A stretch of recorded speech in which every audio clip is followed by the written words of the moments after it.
Good afternoon, everybody. You are with AJU B'Yachad Together. I'm going to give this just a couple of minutes, not even that long, for everyone to come and join us as I see our participants are entering this webinar. So we'll just give it all a second and just smile and say welcome.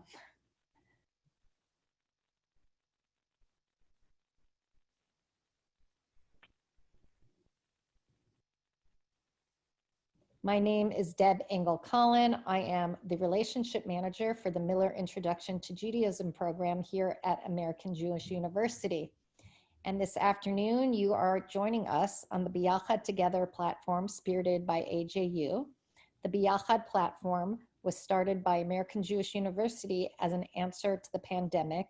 In our case, we are offering online learning experiences for the community in all sorts of different topics because AJU is just a gem in the middle of Los Angeles and in Simi Valley at our Brandeis campus that we have.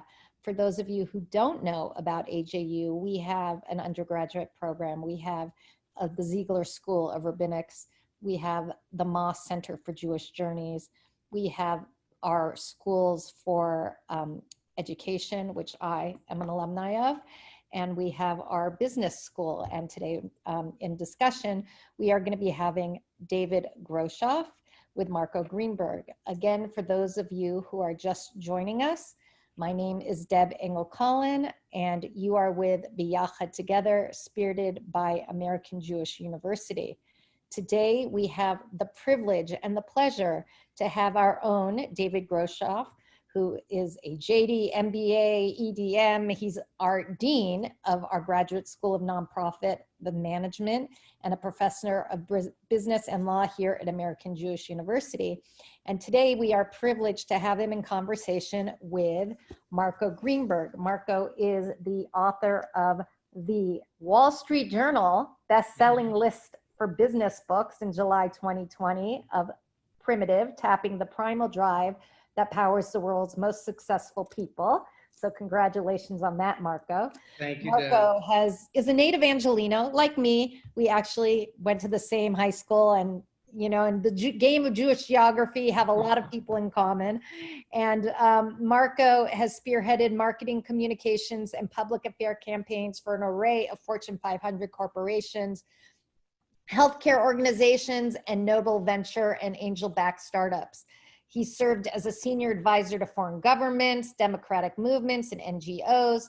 He was previously a managing director at the global PR giant Burson Marsteller, and he sees his role as a creative catalyst for breakthrough communications. We are thrilled to have him here today, and at that, I am going to let everyone know that today we are, our chat function is not going to be on, so we're going to ask you to put your questions in the Q&A, and without further ado, I'm going to pass it over to David and Marco. So thank you. I'm looking forward to this conversation very much. Thank you, Deb, and so am I, that's for sure. And welcome, Marco, and thank you for joining us today to discuss recalibrating professional success during uncertain times with the overlay, again, being your book, Primitive. I guess before I get into my thoughts and questions, if you could maybe just spend a couple of minutes and tell us what was your inspiration as to why you wanted to write this book and tell us the things that are included in this book. Absolutely, David, and thanks to you and Deb and all your team at AJU for the opportunity. As Deb mentioned, I'm from Southern California originally, but if I fast forward to 2016, in July, I was looking at sailboats in the beautiful town of Newport, Rhode Island. And I was part of a group called the Defining Moments Society. The Schottenstein family, amongst other leaders in the Jewish community, helped organize it. And I was doing an exercise. The idea for the book actually came by writing my own obituary. That's right, you heard that correctly. Dr. Erica Brown brought me and 4 other couples together, all in our 50s, and basically had us dig down deep and think about what do we want to do with the next 30 or 40 years of our lives. And I had spent my career, the first 3 decades, as a marketing and PR executive, as Deb mentioned, promoting others. So one of the profound realizations I had in writing my obit is obviously we have a very limited time on planet Earth, and it's time for me to raise my voice. The question is, how do I do that, and how do I aggregate the collective wisdom that I've been fortunate to be exposed to? And I've worked with Fortune 500 CEOs and many members of the Forbes list and crazy artists, mad scientists. And I realized that they have something in common that goes beyond the common nomenclature of today, which is someone is a disruptor, a change agent, a maverick, a rebel, etc. Yes, these people march to their own drum. They're free spirits. But the idea of primitive is something I think more profound, and it goes back tens of thousands of years to our primitive brain. And yes, I'm reclaiming a very loaded word, but I mean it in the most pure, in the most positive sense of that which is intuitive, that which is innate, that which is instinctive. And unfortunately, whether it's kids in grade school or people in corporations, we have a lot of that beaten out of us. So this is a call to throw out that civilized rule book, ironically, some might say at a very uncertain time, and instead embrace not what we should do, not what we must do, but what we truly, deeply want to do.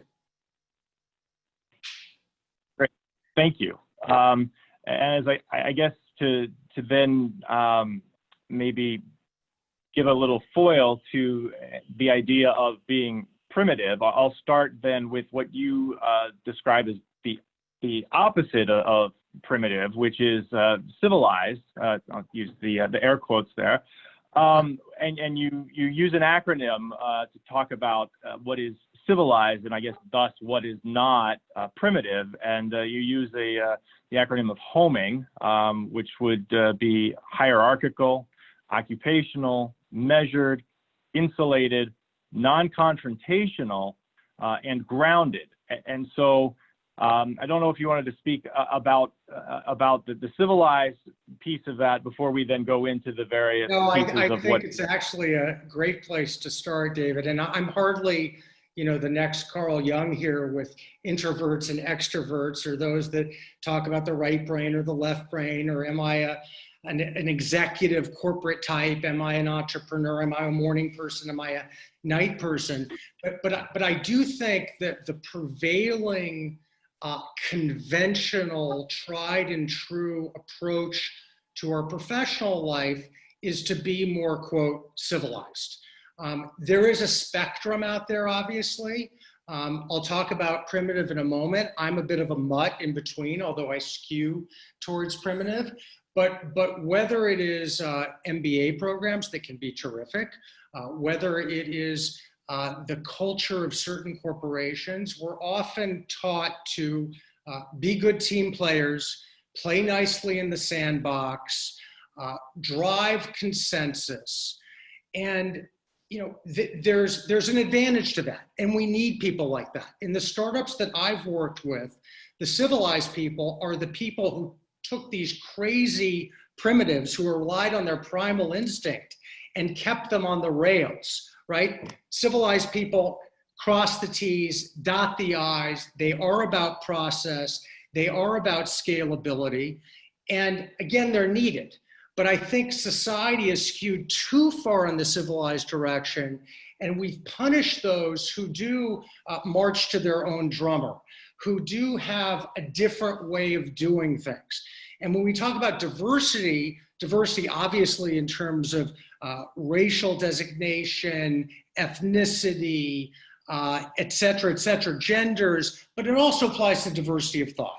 So what I'm seeing in the workplace is we need to reclaim that which is more primal.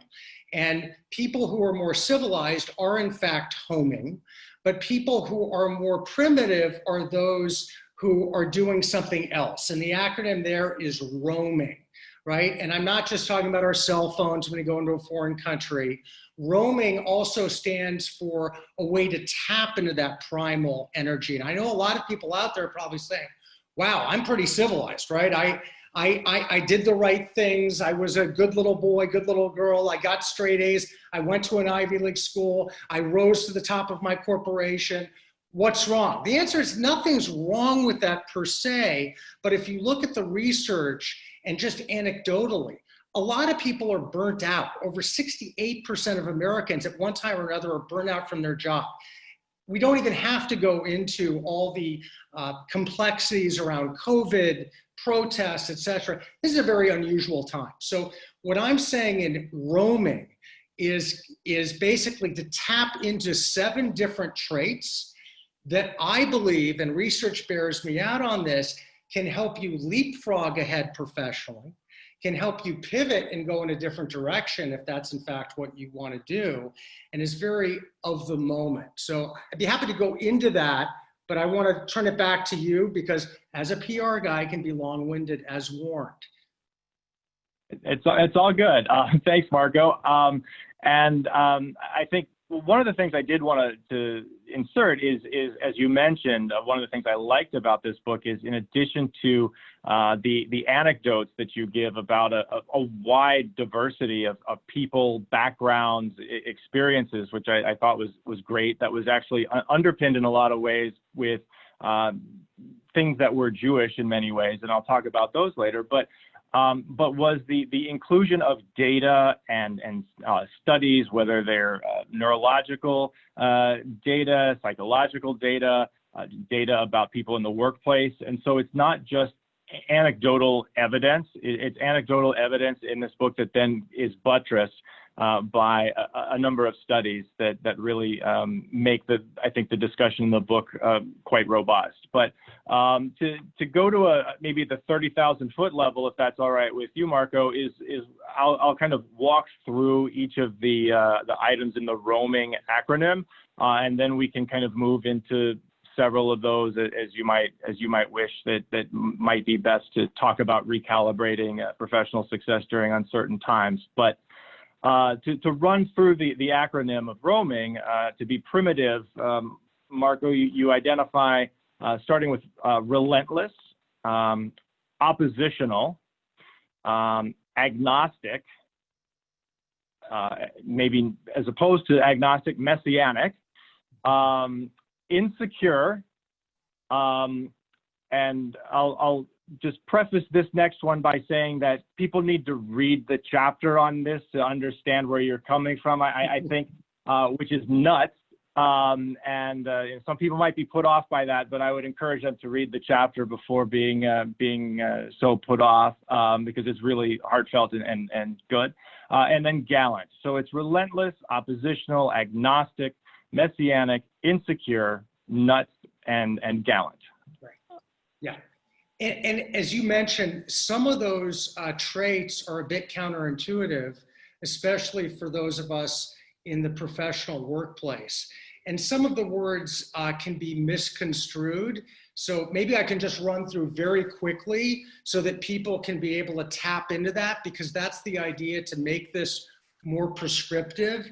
And as a client of mine, Kirk McDonald at AT&T, reminded me, he said, Marco, you're writing this book for the civilized among us, those who do want to change things and go in a different direction and perhaps take some more calculated risks than they have in their career. So very quickly, relentless is not just working hard. That's a given. As we say in Hebrew, that's muvan me'elav. That's understood from the get-go. Instead, what I mean by relentless is being able to take quick right turns, left turns, U-turns. Sometimes I maybe stop the car altogether and quit. Yes, you can quit out there. And I detail some profiles of individuals in the workforce who have done everything from tell white lies to have play dates rather than conference calls as a way to be relentless and have that surge of energy come through them. O is oppositional. We saw that today when Barry Weiss of the New York Times, a friend, submitted her resignation to the New York Times. There is out there this tendency to believe that we should agree. We know, according to research, what happens sometimes when people agree in the corporate setting. Not only do they gain actually less respect, but that consensus building can often have very negative consequences. Look at the groupthink that existed around Enron or Swiss Air, where everyone is just giving a big thumbs up, but no one has the courage to say, I disagree, you're wrong, respectfully, present a different alternative. A is for agnostic, and David, I think you're an example of that in your career, right? From law to finance to tech to academia to nonprofit, et cetera. These are for people that are just like they're not wedded to any one device, they're not wedded to any one field or career. They like to play the field and be more decathletes rather than just run one event. M, and this was the toughest one for me to learn, is messianic. My first job over 30 years ago was working for Edgar Bronfman Sr. at the World Jewish Congress. And I had lunch with his right-hand man, Stephen Hurwitz, one day, and he said, Marco, the truly successful people out there, and when I say success, just to be clear, yes, it's monetary, but it's also impact, it's independence, it's having some fun. Steve said to me, the truly successful people are messianic about their careers. They don't just see it as work or job or even a career. They see it as their divine calling, their purpose on this planet. At the time, it seemed outlandish, but I could only get this book done, my first book at 56 years old with Hachette, a major publisher, because I was messianic about doing it. First thing I think of when I get up in the morning, last thing I think of when I hit the pillow. I, insecure, that's right. Not about bravado, not about machismo, not about overconfidence. Some of the research that you saw, David, we compare imposters with people who suffer from the Dunning-Kruger effect.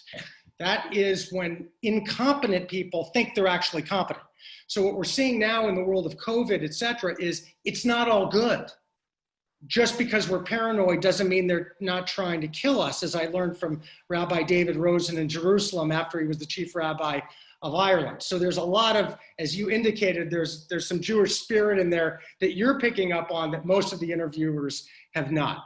Nuts, that's right, a little bit mashugana, a little bit childlike. Harvard Business School research indicated that young children ask hundreds of questions a day. By the time they are teenagers, it's whittled down to a couple, less than a handful.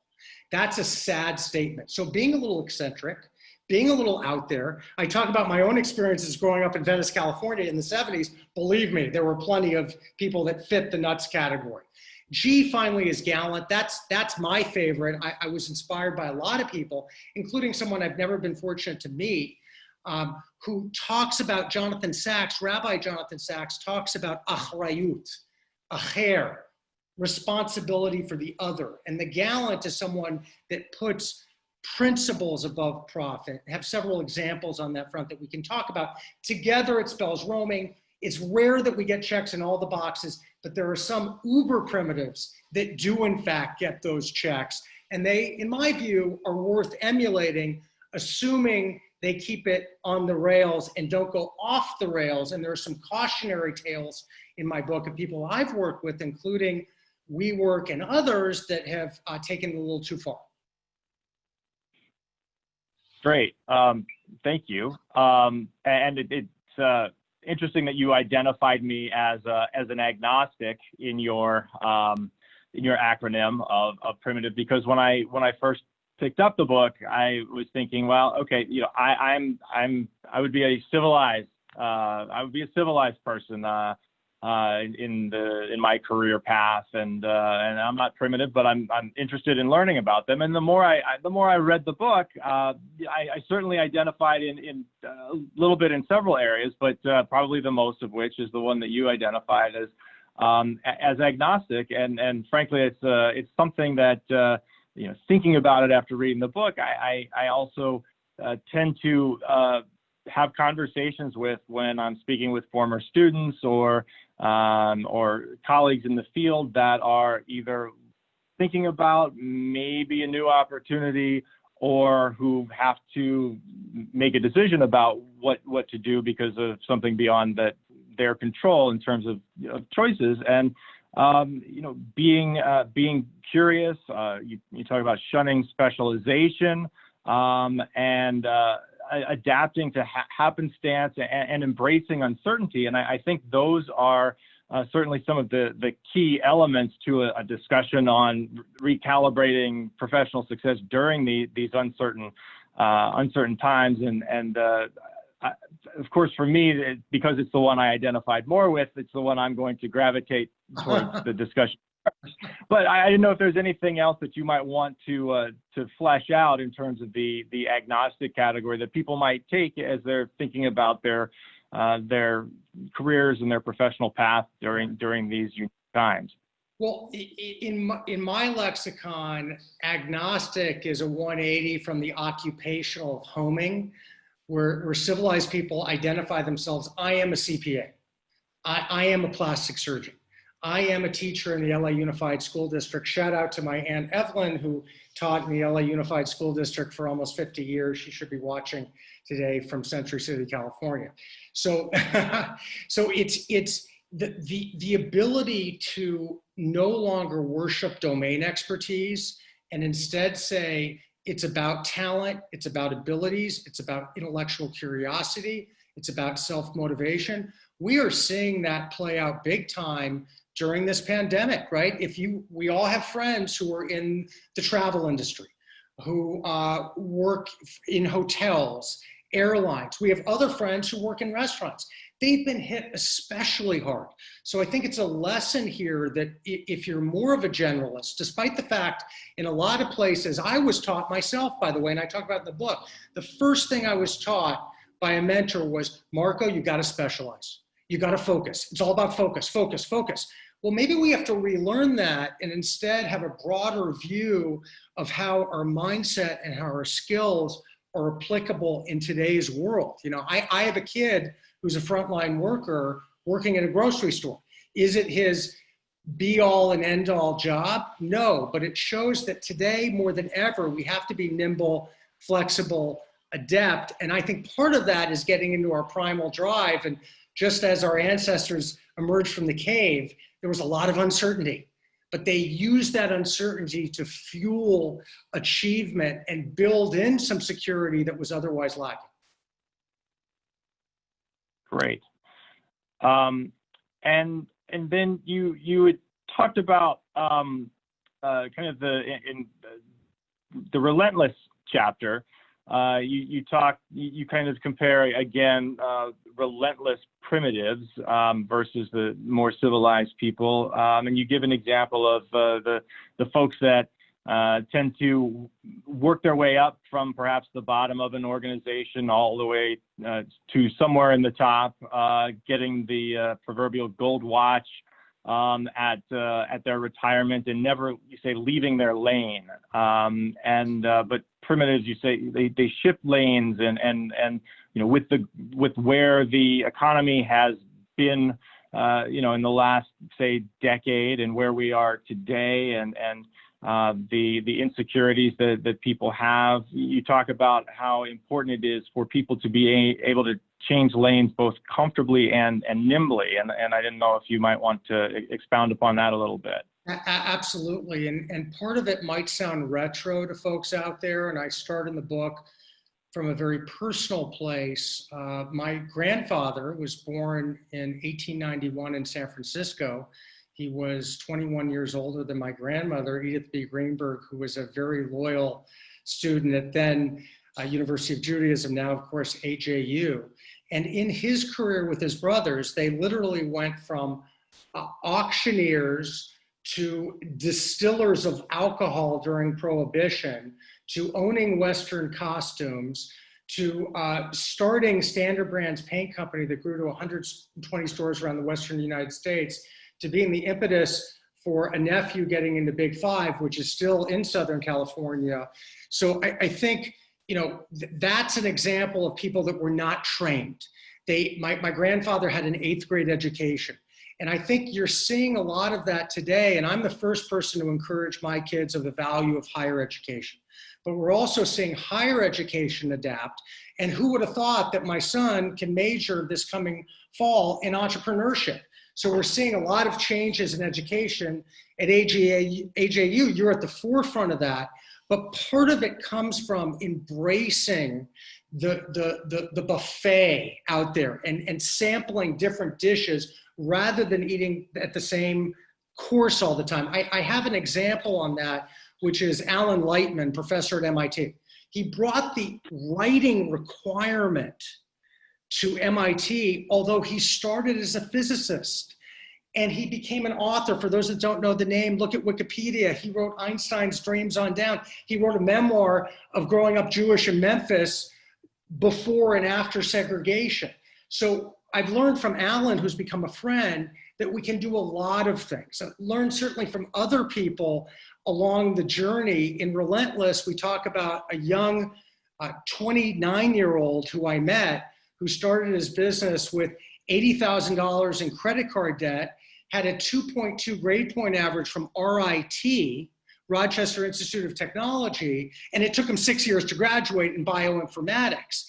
He went on to bootstrap a company. I was with him the day that he sold the company to Robert F. Smith, the richest African-American in this country, for north of $1.5 billion. And I would argue, if someone asked me what made Austin McCord of Data, the only unicorn in Connecticut, so successful, I would say it was his ability and his ability to tap his primal drive. And Deb and I were talking about this earlier. That doesn't just mean relentless. It doesn't just mean agnostic. It doesn't just mean insecure of rightfully thinking someone's about to eat your lunch, because it does happen out there a lot, but also gallant. One of the highlights of my own career was flying on a very cold day from LaGuardia to Rochester, New York. It looked like we were coming down into the tundra in the middle of December. And it was the day that Austin, then 32, wrote a check for $50 million donated to RIT. And I had the good fortune of being his only consultant or even employee that was with him that day. And to see that act of supporting the other and genuinely caring about enriching us all and all boats rising was one of the highlights of my professional life. And that's the kind of message in Primitive, tapping the primal drive that powers the world's most successful people. I want to help people tap into that.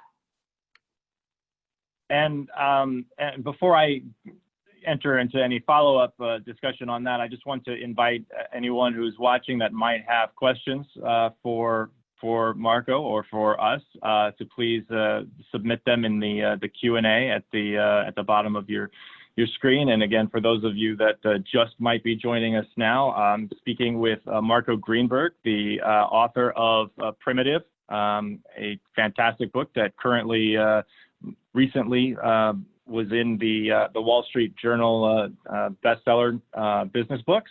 And so it's a pleasure to have Marco with us. And Marco, as you were talking about Austin McCord and his story, if you will, and as a I think first you were discussing him as a relentless primitive, and then transitioned to other things, including being gallant with his large gift to his alma mater.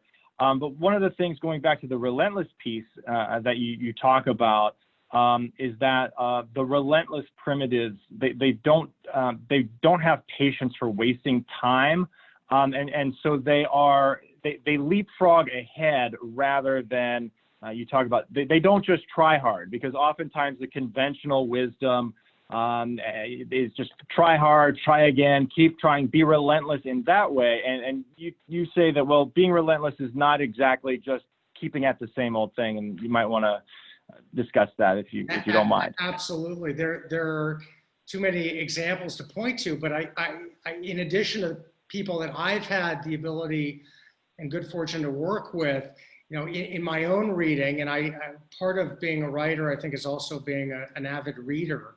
I came across a story of Jennifer Hyman, who went to Harvard in the business school and started Rent the Runway. And you might remember this anecdote from the book, but it's one of my favorites. They're driving down the West Side Highway for a meeting with Diane von Furstenberg, a meeting that can completely change the trajectory in a positive way of their fledgling startup. And the assistant calls Jennifer, two Jennifers that started the company, calls Jennifer Hyman and says, we're gonna have to cancel the meeting. And instinctively, she says, I'm sorry, I can't hear you. We have bad cell phone coverage. I will see you at your office. And she hangs up. Most people would do as they were told, of course. They would say, oh, I'm so sorry, can we reschedule, etc. So sometimes bending the rules a little bit and not, just following the rule book can be super advantageous. I learned that also in working with some of the biggest players in Startup Nation in Israel. And anyone that's done business in Israel knows that it can be a very inspiring experience. It can also be an exhausting exhausting experience. I'll leave it at that. I'm an Israeli citizen, so please don't have the ADL contact me. I love Israel. But part of it is what a word I learned from my first boss in Israel, PBDO, Moshe Teomim, of foilishtik.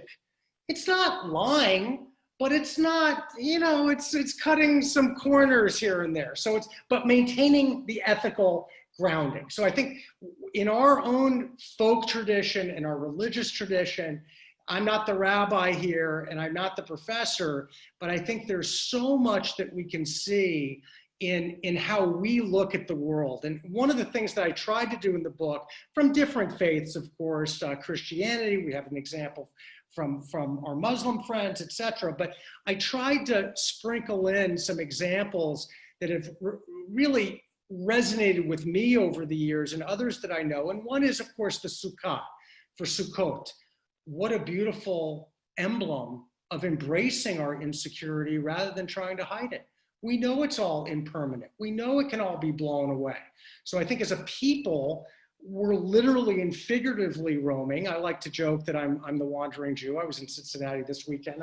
I take an electric car around the country. Yes, I am an Elon Musk fan. Yes, I do believe in my lexicon, he's an uber primitive, but so are people like Oprah Winfrey, so are people like Ariana Huffington, who I've had an opportunity to work with her and her team. So there are a lot of people that we can pluck, pull, cut and paste from, but at the end of the day, this is about honoring our own spirit and doing what feels right in our body, what feels right in our heart, right in our soul, and right in our head. And I'm going to take this opportunity to read a question from an audience member. The member asks, Marco, your ideas are refreshing and progressive.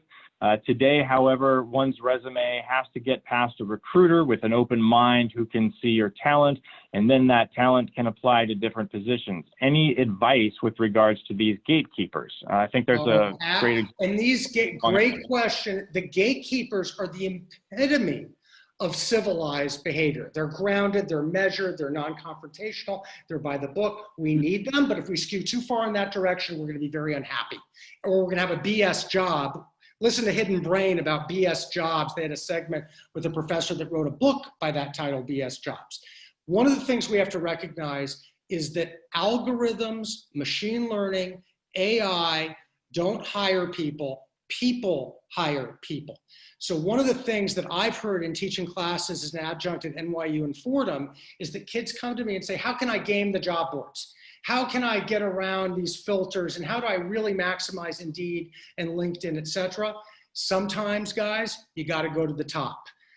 My wife got a new job at the end of April at the height of COVID, and part of it was not just waiting in line at HR, and no diss to HR, they play an important role, but she went to the head of the organization and got a job as a drug and alcohol counselor, another sadly in-demand field.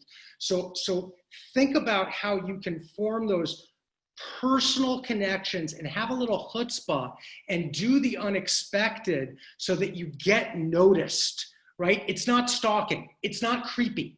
It's personal connections. I very rarely have anyone approach me that would be able to flatter me and kill me with kindness in a positive way, just in a simple Google search. Everything's vanilla. Everything's boilerplate. we can all be more creative than that. And this is a time that you really have to be more creative, more audacious.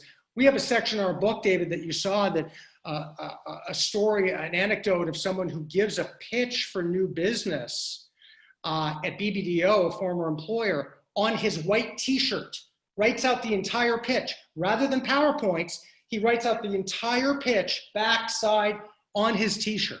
So is that audacious? Would that work with an accounting firm? Probably not. But you got to pick your audience, and you got to put the ball up in the air, as we say in football, not just the ground game, meaning take some calculated risks.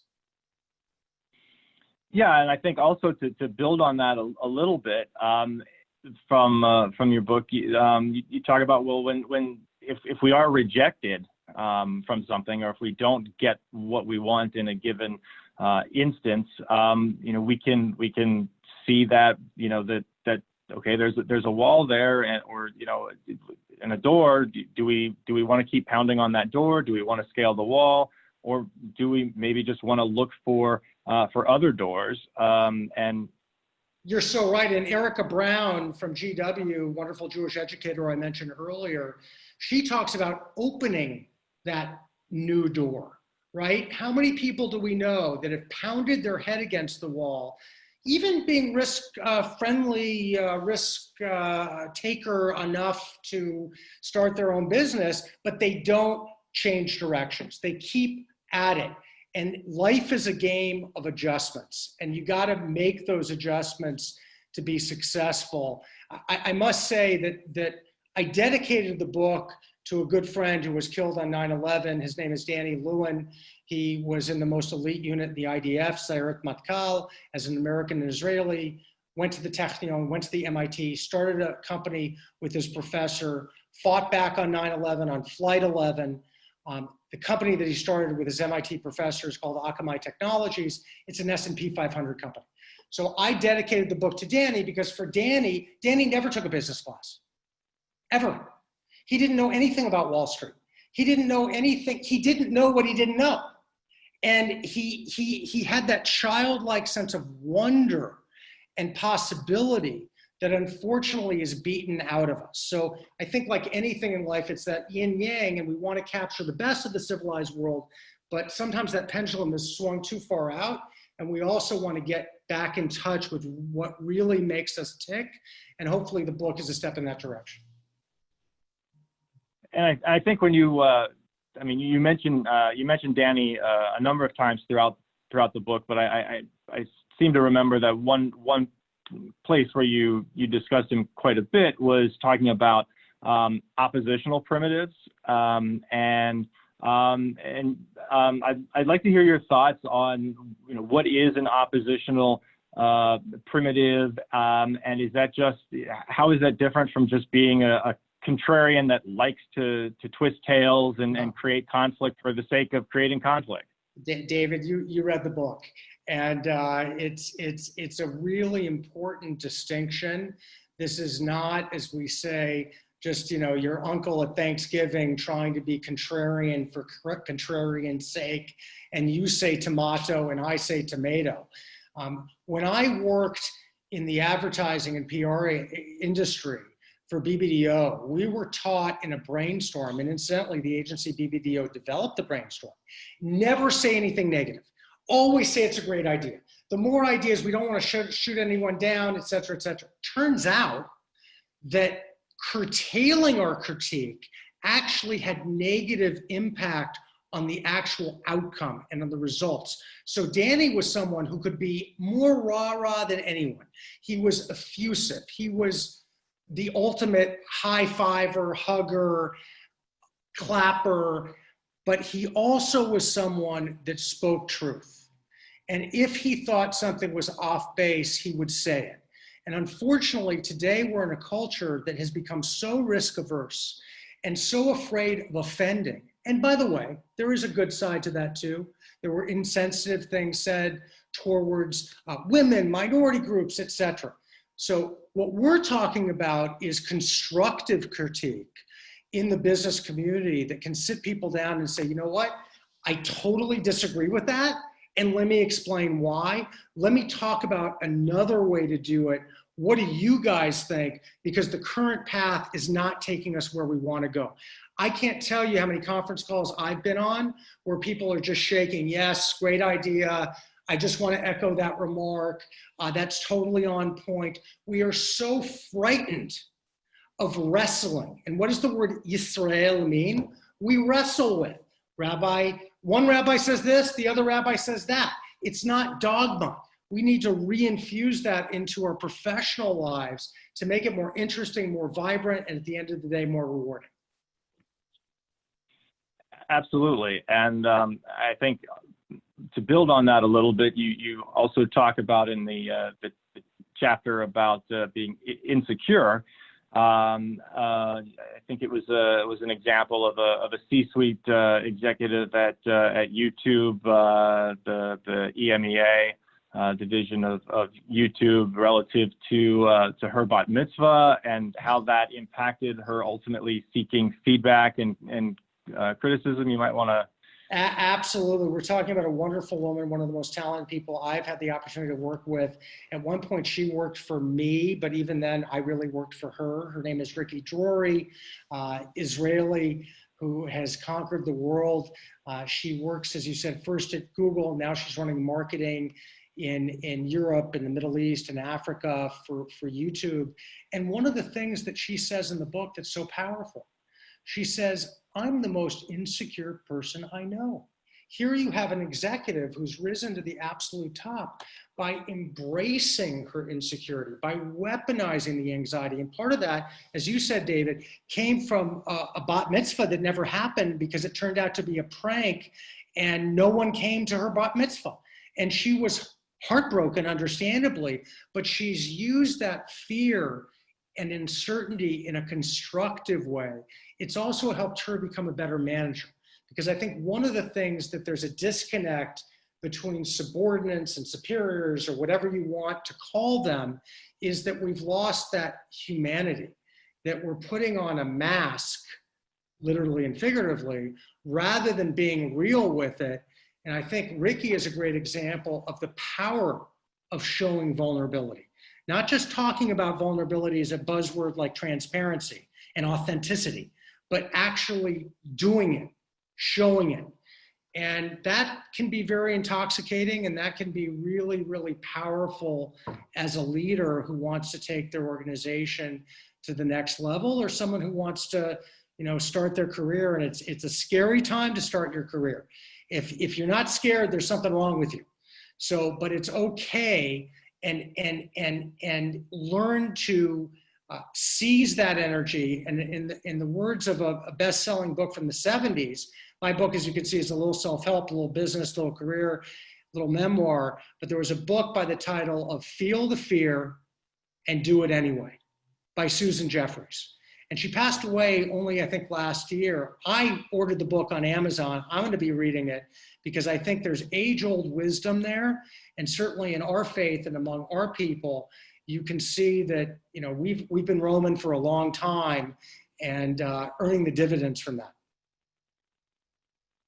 And just to build on your, to segue perhaps on your 1970s reference, also to say that you at one point discussed Supertramp and being sensible, logical, or practical, which might also be another way of looking at someone that is non-primitive. But any of my students over the last 10 or 15 years that have ever had me, I know that I always insert pop music and pop culture references in, although the ones from the 70s are no longer being understood as much by a crop of students. Present company excluded. You're talking to the right audience. But the book is Primitive. The author is Marco Greenberg. Thank you, Marco, for joining us. And with that, I will turn it back to Deb. Thank you so much, David. Thank you, David. Thank you, Marco. Thank you to the AJU for giving us this opportunity. This is, people who've been on these calls with me know that I love to have fun. So that resonated with me too, because I think when you don't have fun, when you do your work or anywhere, you're missing something and it becomes drudgery and you don't enjoy that. So that I really connected with that part and the gallant part. So thank you for that. And let's all have that fun in what we're doing to bring our primitive selves, the best of our primitive selves, in this time of uncertainty, to meet the challenges that are coming. I just love, I love the Jewish thought that comes throughout the book, because you definitely see the Yiddish cup, as you want to say, in whatever different ways that you brought it in. And it was so personal and so vulnerable. And what I also really appreciated is your acknowledgements